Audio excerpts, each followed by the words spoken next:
Jesus! Kay gandang ngalan.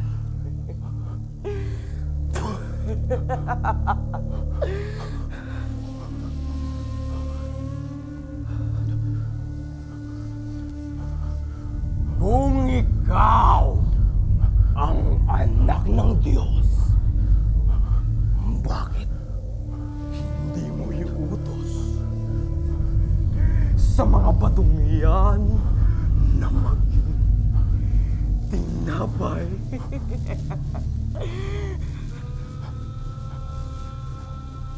Nasusulat. Hindi lamang sa tinapay na bubuhay ang tao, kundi sa bawat salitang namumutawi sa bibig ng Diyos.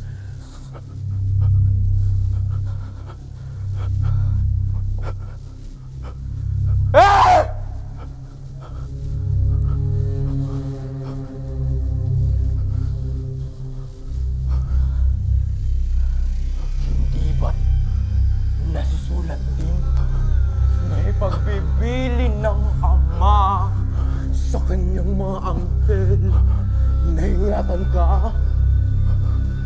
kung ikaw ang anak ng Diyos? Babalik ka sa tuktok ng templo at aalalayan ka ng mga anghel upang hindi ka matusok sa bato.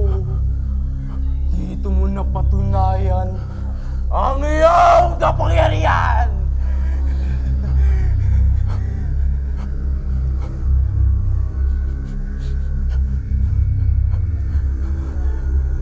Ako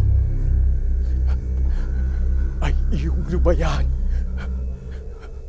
sapagkat nasusulat ang Panginoon at Diyos lamang ang sasambahin mo.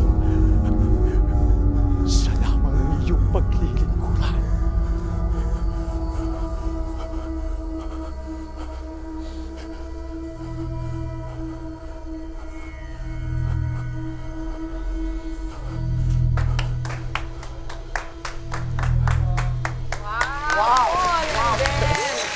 Agos ha?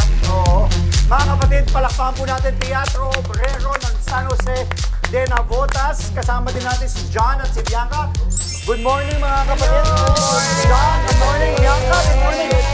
John, Bianca, pakilala natin silang dalawa. Sino yung kasama natin? So, ito po si Benedict Villanueva, ang aming pong Satanas ngayong taon. And ito naman, sa aking kabila, ay si Paul Timothy Dino, ang gaganap bilang Jesus ng Sinakulo 2025 Punyal. Grabe. At Paul, Ang galing alam mo, nila. third time na ni Paul maggumanap na Yes po, Jesus yes po. Christ. Oo. Pati talagang tumatagos. Kita mo sa mga mata nila eh, Yes. diba? Talagang... Natakot ako kanina talaga eh. Grabe. Nakakatakot. Oo. Alam mo, magandang paalala. Pero, I'm glad na ito yung napili ninyong ipakita sa amin ngayon. Kasi talagang, ito na yung linggo na maalalahanin natin na si Jesus ay tao katulad natin. yes. Yun ang, di ba? At saka, paano ba natin mabibigay yung mensahe, lalo na sa mga kabataan? Kasi kayo, mga kabataan, kayo na ginagawa ito. Yung kahalagahan nitong season na ito. Okay.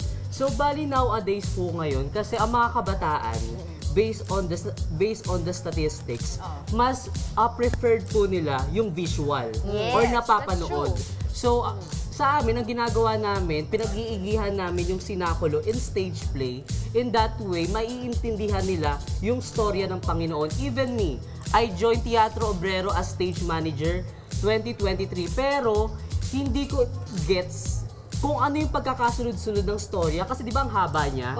So, along the rehearsals, unti-unti ko siyang naiintindihan na hanggang ngayon, nakakatulong na ako sa mga kabataan para ma-share kung ano nga ba yung storya ni Kristo. Siyempre, bata rin ang gumaganap. Ito nga, di ba? Mga kaedad lang natin. Mga bata, Oo. Bianca, what is your role naman sa ating production? Ako po yung producer nila. Medyo mahirap po kasi mga tagahanap ng funds, ng sponsorship. Pero very lucky po kami dahil sinusuportahan po kami ng elders ng aming parish. Lalong-lalo na po ang aming mga parish priest. Ayun. Laki ang talent sila. Yes, Si, oo. si Paul at si Benedict, dahil kayo ay gumaganap, di ba, bilang Jesus na bilang Satanas, ano yung gusto nyo, bakit nyo ginagawa ito? Ano yung gusto nyong, kumbaga, ma-achieve? O yung goal nyo? At segue na rin natin, pagkatapos ng sagutin yung tanong na yun, i-promote nyo na rin yung inyong mga activities sa inyong church ngayong Semana Santa. Okay, Benedict?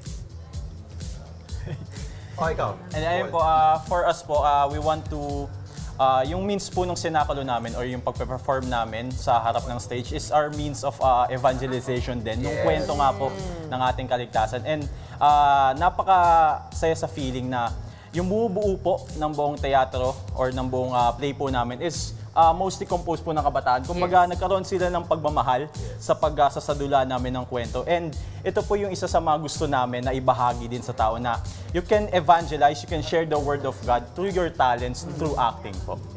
Gusto rin po namin na may palawak at may pakilala ang Panginoon po, ang kanyang pagkabuhay at mga pinagdaanan sa mga kabataan po na nais pa namin na makilala nila ng buong buo ang ating Panginoon po. John, Bianca, go ahead. Invite them quickly. And now, nag-i-invite po kami sa lahat ng mga sa lahat po ng manunood sa buong bansa, especially sa San Jose de Navotas, na manood po ng aming Sinakulo 2025 Punyal sa darating na Holy Wednesday, 7 p.m. sa San Jose de Navotas Parish. Maraming salamat kay John, kay Bianca, kay Paul, and kay Benedict. Tuloy nyo lang ginagawa ninyo. Thank you so much, Teatro Obrero. Mga kapatid, Dimples Romana po, kumpletuhin ang inyong umaga ng mga kwentong puno ng inspirasyon. Salubungin po ang bawat araw ng may ngiti at pag-asa. Kaya't mag-subscribe na po at mag-follow na sa aming social media pages ng News 5.